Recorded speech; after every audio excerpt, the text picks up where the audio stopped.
So friends, breaking news live on air. Russia may soon launch the Oreshnik again against Ukraine. This threat is coming from the Russian Ministry of Killings and is confirmed by monitoring channels. At the same time, Russia may have struck its own positions with the Oreshnik during the previous attack on Ukraine. And also, the legendary Azov is returning to Mariupol. We will show this footage.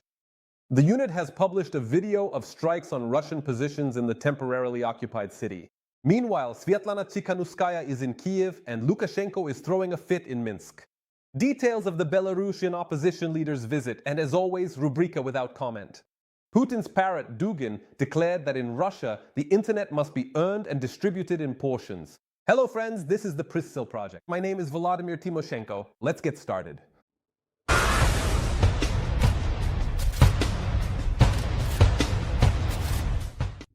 And the main topic, new drama around Oreshnik. Well, first of all, details are emerging regarding Russia's use. The second Oreshnik ballistic missile was used during the attack on Ukraine on the night of May 24th. As for the first Oreshnik, I think you all remember it. Yes, it heroically fought against Ukrainian garages in the city of Bila Tserkva. Right now you can see what was happening there. A super expensive, unparalleled monster.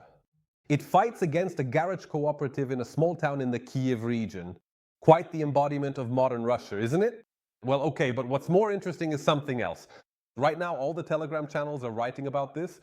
It turns out that on that terrible night, the Kremlin terrorists could have launched 2 Oreshniks at once. Then here is the most important part. The second Oreshnik most likely fell. Where? That's right, on the positions of the Russians themselves. Here's the information we have. Friends, Ukrainian monitoring channels report that during the attack on the night of May 24th, Russia launched 2 Oreshniks at once. According to their data, the first missile fell on temporarily occupied territory near Donetsk, in the area of Avdiivka or Yasinuvata, and it likely hit Russian troops themselves. After that, a second launch was carried out, this time targeting Bila Tserkva. Well, friends, it's really hard to comment on this, as they say, the Russian pseudo-empire in all its glory, and at the same time, the Kremlin. Let's switch to the studio now, because this has no analogs. It's already nauseating to look at Oreshnik. And yet that very Kremlin continues to threaten Ukraine, and specifically Kyiv, with new strikes. Right away, Maria Zakharova, known in everyday life as Masha Stakan, took the floor. Do you remember that? And so, retaliatory strikes have been and will continue to be carried out against Kyiv, declared Maria Zakharova. She noted that the Russian Foreign Ministry will soon issue a special statement which will lay out in detail a warning to the Foreign Diplomatic Corps. Well, as they say, you should have a bite to eat with your drinks. But jokes aside, Ukrainian monitoring channels confirm that Russia really might be preparing a new launch of the Oreshnik during the upcoming attacks on Ukraine. Speaking for myself, it wouldn't be so bad if that birdhouse hit Russian soldiers again. As they say, we can do it again, right? That's what you say over there in your swamps, isn't it? And now, friends, let's talk about something truly important. The legendary Azov is beginning its return home. Home to their native Ukrainian Mariupol. Here's the point. Here's what it's about. In the First Corps of the National Guard, Azov, they demonstrated strikes on occupier targets near the Russian border, specifically on the Mariupol-Taganrog and Mariupol-Volnovakha highways. To quote directly, Azov is patrolling the border area around Mariupol. Pilots of the First Corps of the National Guard of Ukraine, Azov, are already carrying out missions to strike targets near the Russian border. Right now you can see the footage where that very border was clearly marked. And now, Azov also showed footage of battles, more precisely, footage of the destruction of Russian military equipment on the Mariupol-Taganrog and Mariupol-Volnovakha highways. Safe? Well, in fact, there will definitely no longer be any safe places for the occupiers, my friends. Well, let's move on. Moreover, on May 8th, pilots from the First Corps of the Azov National Guard demonstrated the operation of reconnaissance strike complexes in Mariupol and announced that they were patrolling roads up to 160 kilometers from the line of combat engagement. The strikes were carried out specifically on the so-called Novorossiya highway. This is that very land corridor of the Russians' attention to the temporarily occupied Crimea. This corridor was supposed to ensure the transfer of weapons and personnel to Crimea by the occupiers, but it has become a real road of death for them. See for yourself. These are some of the most telling shots, filmed by truck and cargo drivers. Take a look. Along this highway, let me emphasize again, along the Taganrog-Melitopol route, the enemy was supposed to transport ammunition and military equipment to the temporarily occupied Crimea.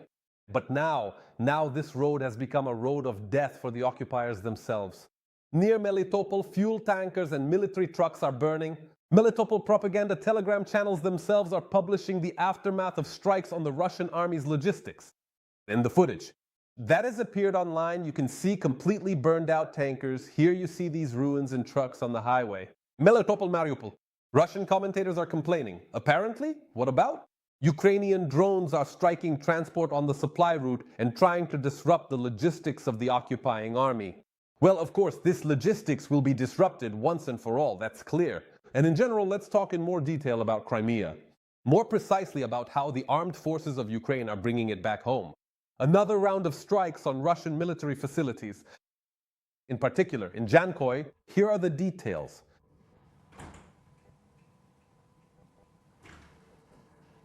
Yes, regarding the details, right now. This segment will be ready in just a few minutes. And now, another extremely important topic. A topic that is being discussed right now throughout the entire civilized world. So, Svetlana Tsikhanouskaya is in Kyiv, and Lukashenko, where is he? That's right, he's throwing a fit back in Minsk. It's really getting tense. It's not funny. The situation on the Ukrainian-Belarusian border remains. The threat of invasion remains. And it was at this moment that Svetlana Tsikhanouskaya arrived in Kyiv. This is how it was. Let's take a look. There's something I want to point out. In fact, Zelenskyy was trolling with this visit. Lukashenko. Do you know why? First of all, this is a response to Alexander Lukashenko's recent statement about being ready for contacts with Kyiv. Earlier, the head of Ukraine's Ministry of Foreign Affairs, Andriy Sybiha, essentially publicly contrasted Lukashenko with Tsikhanouskaya, stating that Ukraine has someone to talk to regarding Belarus. In other words, not Lukashenko. In this way, Kyiv is demonstrating that contact with Belarusian society can and should be established through the democratic opposition and not through Lukashenko, who is not only perceived as, but actually is, an accomplice in Russian aggression against Ukraine. Secondly, all of this is an attempt to politically separate the Lukashenko regime from the Belarusian people. This is important for Ukraine, very important, because Belarus truly remains an ally of Russia, and Russian troops and infrastructure are stationed on its territory, and as you know, at the same time, Kyiv is trying not to alienate a part of Belarusian society, the majority in fact, who are genuinely opposed to the war and the regime. So friends, right now for your attention. Exclusive details of Svetlana Tsikhanouskaya's visit to Kyiv today. Let's watch the report and then we'll return to our studio. The leader of the Belarusian opposition, Svetlana Tsikhanouskaya, has arrived in Ukraine for the first time on an official visit at the invitation of Ukrainian President Volodymyr Zelenskyy. During her trip, she plans to meet with the Ukrainian leadership, Belarusian volunteers and fighters from the Tsikhanouskaya regiment. The opposition leader's visit is primarily political and symbolic, since Svetlana Tsikhanouskaya has virtually no real influence over processes inside Belarus. But for Kyiv, her visit sends a signal in several directions at once, writes Union. For example, Belarus formally remains an ally of Russia and Russian troops are stationed on its territory. At the same time, Kyiv is trying not to alienate that part of Belarusian society which opposes the war and the regime. Let us recall that recently Alexander Lukashenko declared his readiness for contacts with Kyiv. If he wants to talk about something, to consult, or maybe something else, please, we are open to that. I am ready to meet with him anywhere in Ukraine or Belarus and discuss the issues of Belarusian-Ukrainian relations. And maybe talk about the prospects. At the same time, Volodymyr Zelenskyy, while in Slavutic in northern Ukraine, promised to keep the de facto leadership of Belarus on their toes. We have the capacity to strengthen ourselves. We also have the ability to work preventively regarding Russian territories. There could be a threat from there. And regarding the leadership of Belarus, which should be kept on their toes, in other words, they should really feel that there will be consequences if there are aggressive actions against. One of the main objectives of the visit is to create permanent mechanisms of cooperation between Ukraine and Belarusian democratic structures. We need to institutionalize this cooperation. We would like to see an interdepartmental group on Belarus and the appointment of a special representative and the ongoing work of the mission of democratic forces. It is important that Belarusian organizations in Ukraine also participate in this. For the first time since February 2022, French President Emmanuel Macron called Lukashenko. This was reported by the press service of the Belarusian leader as well as the French TV channel TF1. Lukashenko's office reported that the conversation was allegedly initiated by the French side. The statement from the office of the Belarusian dictator says the following. The heads of state discussed regional issues and Belarus's relations with the EU and France, in particular. A source close to Macron told the French TV channel TF1 that he had a productive conversation with Lukashenko. During this conversation, the President of France, in particular, emphasized the risks that exist for Belarus if it allows itself to be drawn into Russia's aggressive war against Ukraine. He also called on Alexander Lukashenko to take the necessary steps to improve relations between Belarus and Europe, the source noted. The last time Emmanuel Macron called Alexander Lukashenko was on February 26, 2022, that is, on the third day of the start of Russia's full-scale invasion, which in particular was taking place from the territory of a supposedly sovereign state, the Republic of Belarus. At that time, they spoke for 1 hour and 20 minutes. The President of France urged Lukashenko to ensure the withdrawal of Russian troops from Belarus as soon as possible. And he warned him not to become a vassal and an actual accomplice of Putin in his aggression. In addition, Macron also warned the official Minsk at that time against deploying Russian nuclear weapons on the territory of Belarus. But Lukashenko did exactly the opposite. In May of this year, the President of Belarus, Alexander Lukashenko, announced plans for targeted mobilization of certain military units to prepare for possible combat operations. At the same time, he claimed that Belarus was committed to peace. Well, you definitely can't trust Lukashenko. We are following Tsikhanouskaya's visit to Kyiv. By the way, friends, it's coming up very soon. As part of our project In the Crosshairs, you can look forward to an exclusive interview with Tatiana Martinova, a Belarusian opposition journalist. It will be a very interesting conversation, don't miss it. And by the way, at this time, Macron had a phone conversation with that very self-proclaimed president of Belarus, Alexander Lukashenko. This is the first conversation since 2022 between the President of France and the so-called leader of Belarus. And people in the French president's inner circle shared details of this very conversation in comments to a local French TV channel. According to the channel's sources, Macron had, and I quote, a constructive conversation with Lukashenko. Journalists note that the leaders of France and Belarus discussed in particular, of course, the war in Ukraine, and then quote the conversation. During this conversation, Emmanuel Macron specifically emphasized the risks that Belarus faces by getting involved in Russia's aggressive war against Ukraine. In other words, let me put it simply. Macron is telling Lukashenko, Kolya, if you make a move again, or if Russian troops cross into Ukraine from your border like they did in 2022, you'll get a slap on the wrist. And why will you get it? Because it's not 2022 anymore. A lot has changed in the world over these 4 years, but more on that later. So another very important point, friends. Subscribe to Union to know the truth about what's happening in Ukraine and in the rest of the civilized world. And of course, to see how modern Putin's Russia is plunging into the abyss. And by the way, speaking of the Russian abyss, do you remember that swampy pseudo-philosopher Dugin? Well, that's the one who lost his own daughter because of the war and because of the war that Putin started. Time has passed and that very same Dugin, whom I'm sure you remember, is still kissing up to Putin himself even now. And he claims that, attention, this is really a joke, the internet, in Russia you have to earn it. Not pay for it through a provider, but earn it. And according to Dugin, this very internet should be given out in portions. This is our regular segment. No comments. Let's listen. It seems that it could be given out in portions for good behavior, for example. That is, you have to learn how to use the internet, you have to grow up to the internet, you have to earn it. But here's why I noticed that as soon as they started blocking Telegram, people are already out and about shouting something. Someone is already whistling at their dacha or in the city. And it reminded me of normal life when people used to live. They lived out on the street, lived with each other through communication.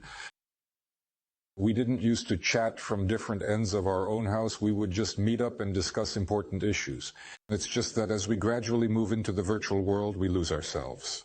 And maybe, instead of giving it up completely and abruptly, maybe, while the weather is good from spring to autumn, it's really worth it. Let's try living a full real life for a while. There are so many wonderful, amazing cafes. In Alexander Dugin's beautiful Russia of the future, the internet is given out in portions for good behavior. And more in winter when It's cold. You know, I just thought of it. It's a nightmare for a normal person. Dugin and the pseudo-liberal Sobchak together in a pink room. What could possibly be scarier than that? Write in the comments if, God forbid, you ever dream of something like that. Yeah, and honestly, the Russian world is of course incurable. So one more topic. That very Russia, not only is it on fire with poorly armed Ukrainian forces, but now it's also sinking underwater. Floods in the Republic of Adygea, and the authorities are once again silent about it. There's a strong feeling that something similar will soon happen in Chechnya and Dagestan as well. It's all happened before. Let's watch the report, then we'll return to the studio and discuss what's happening right now in temporarily occupied Crimea. Please. The Republic of Adygea in Russia is going underwater after heavy rains. Streets and courtyards are flooded. Residents are complaining that they can't get any help from the authorities. People have been trying for days to reach the administration. Unfortunately, I can't show everything because I simply can't get through here this Monday. There was a heavy rain in the evening. Starting Tuesday, I began calling the administration to send a truck to pump out the water. There was much more water before. They sent one small truck late Tuesday evening. It supposedly pumped out the water, but it didn't make any difference. After that, local residents kept asking the authorities for help, but to no avail. They stopped responding to anything at all. They are aware of the problem. The road is completely destroyed because of this puddle, and we, the residents of the street, have to repair it ourselves at our own expense. Every year. There are no storm drains along the road, and the asphalt itself is in terrible condition, and the regular flooding only makes things worse. Pensioners can't even go out to buy bread. Children go to school barefoot. Then, after the puddle, they put their shoes on. A few days earlier, Buryatia was hit by floods. Heavy rainfall caused the rivers to overflow. Roads were submerged. Villages in Buryatia have been cut off from the world. A state of heightened alert has already been declared in several districts of Buryatia due to the floods. Buryatia was also unexpectedly hit by a snowstorm. According to the Buryat Hydrometeorological Center, there remains an increased avalanche risk in the Republic. In one of the districts, about 25 centimeters of snow fell on May 21st. Earlier in Yakutia, due to large-scale flooding, electricity supply was temporarily restricted. Residents were evacuated from several settlements. Residential houses, yards, and entire districts of the Republic ended up underwater. So friends, now, as promised, let's talk about the situation in the occupied Crimea. Well, first of all, the land corridor has become a road of death for the Russians. That's really the case. You just saw it yourself.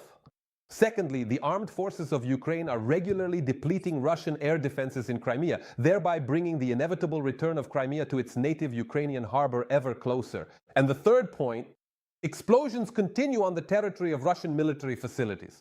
Every day. In particular, some very interesting things are happening in Jankoy. What exactly? My colleagues will tell and show you right now. Let's watch. On the night of May 23rd, drones attacked temporarily occupied Crimea in Jankoy, and powerful explosions were heard. After the drone strikes, a fire broke out near the railway tracks. This was reported by the Telegram channel Crimean Wind, citing satellite imagery data. Heat signals are being recorded on the railway tracks near the station. It is likely that a train carrying fuel or military equipment is on fire. A massive attack by drones also took place on the night of May 23rd. Novorossiysk. Local residents are publishing footage of air defense systems in action.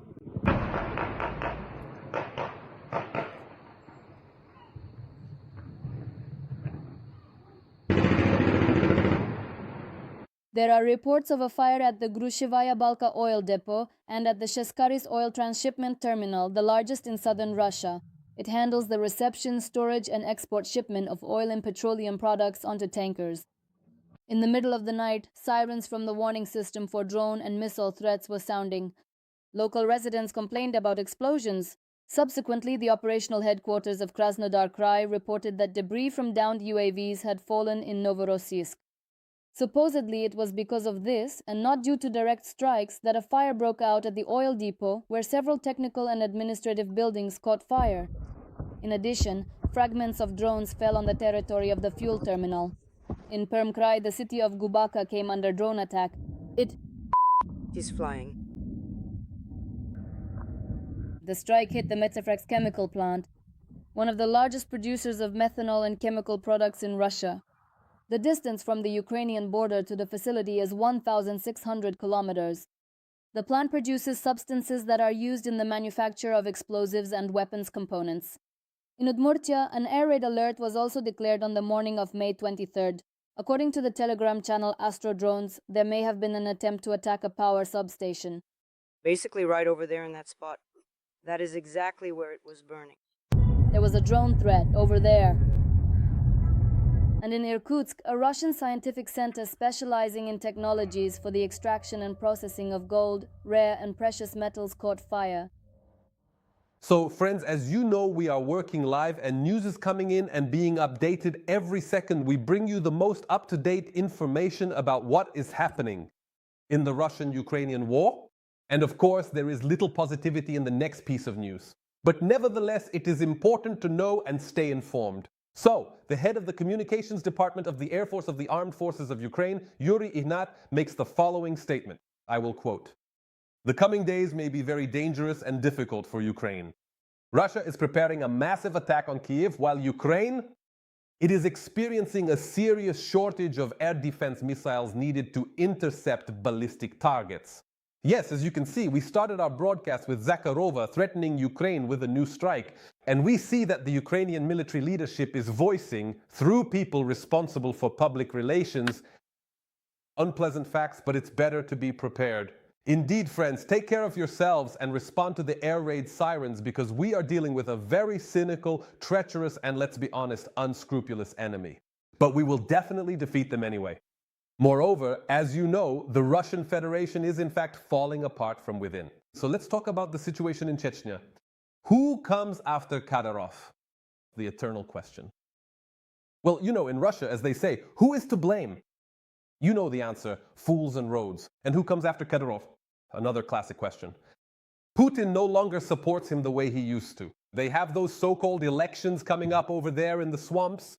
So, according to the Western press, there are 4 scenarios for who might replace Dondon. There are candidates to suit every taste. That includes Adam Kadyrov and Akhmet Kadyrov. Naturally, Aladdin slippers, well, excuse me, that's what I mean, Abdilaudinov. So who will actually lead Chechnya? Who will become the new Chechen Padishah after Kadyrov Sr. finally fades into oblivion? Let's take a look at our exclusive report and draw the appropriate conclusions. The current model of governing Chechnya, based on the symbiosis between Vladimir Putin and Ramzan Kadyrov, is becoming increasingly fragile due to the Chechen leader's health problems. This is stated in a report by an American analytical center. And the main question is, who will rule Chechnya next? Researchers have identified 4 scenarios for the republic: maintaining the status quo if Kadyrov's health stabilizes, a change of power from Moscow, Kadyrov's sudden death, and a popular uprising in Chechnya. According to the researchers, in the event of a change of power from Moscow, candidates from Kadyrov's inner circle may be considered for the position of head of Chechnya. Kadyrov's inner circle, his former fellow villager and now the Prime Minister of Chechnya, Magomed Daudov.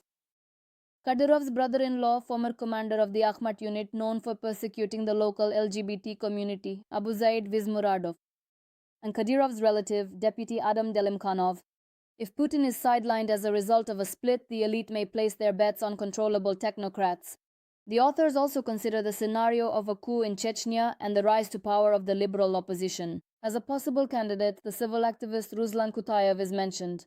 And in the event of Kadyrov's sudden death, his successors could be his children. Kadyrov appointing his children to high-ranking positions indicates an attempt to ensure family succession. However, analysts write that it is unlikely power will be transferred to them. Fewer and fewer Chechens want to die for Putin. In Ukraine, a corruption scheme was uncovered in the Russian special unit Akhmat. Occupiers pay from 500,000 rubles for transfers from other units. All this is done in order to have a clear term of service, reports the partisan movement Atesh. And this is not surprising. The Kadyrovite TikTok troops are having no luck in Ukraine. On May 20th, drone forces carried out a series of strikes on a Russian Special Forces training center. The target was the training and production complex of the Seva Akhmat Special Purpose Regiment. The operation was named Akhmat Snow. This was reported by the commander of the Ukrainian Armed Forces drone systems, Robert Madhyar Brody. So, dear friends, this was the project in the crosshairs. My name is Volodymyr Tymoshenko. Subscribe to Union to truly know the truth, because for us it is very important to bring you only truthful information. We will definitely see each other again soon. This was Volodymyr Tymoshenko with you. Goodbye. Take care of yourselves.